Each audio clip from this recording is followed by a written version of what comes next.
Deməli, burada bizə deyir ki, dağın ətəyi okean səviyyəsindən 500 metr yuxarıda yerləşir. Okean səviyyəsi 0 metrdir və orada atmosfer təzyiqi 760 millimetr civə sütunudur.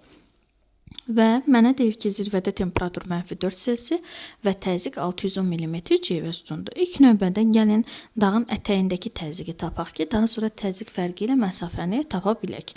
Dağın ətəyindəki təzyiq, yəni okean səviyyəsindən 500 metr yuxarıdadır. Biz bilirik ki, hər 10 metrə 1 millimetr təzyiq aşağı düşür. Və buradan da 500 metrə biz biləcəyik ki, təzyiq 50 millimetr civə sütunu aşağı düşüb. İndi burada 760-dırsa, 50 millimetr aşağı düşdüyü zaman olacaq 710 millimetr civə sütunu. Yəni dağın ətəyində 710 millimetr civə sütunu təzyiq var.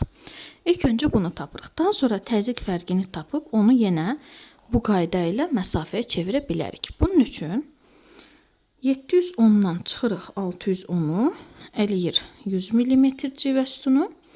Və mən bilirəm ki, 10 metr 1 millimetr civə sütunudur. 100 millimetr civə sütunu isə çevirdiyimiz zaman 1000 metrə bərabər olacaqdır.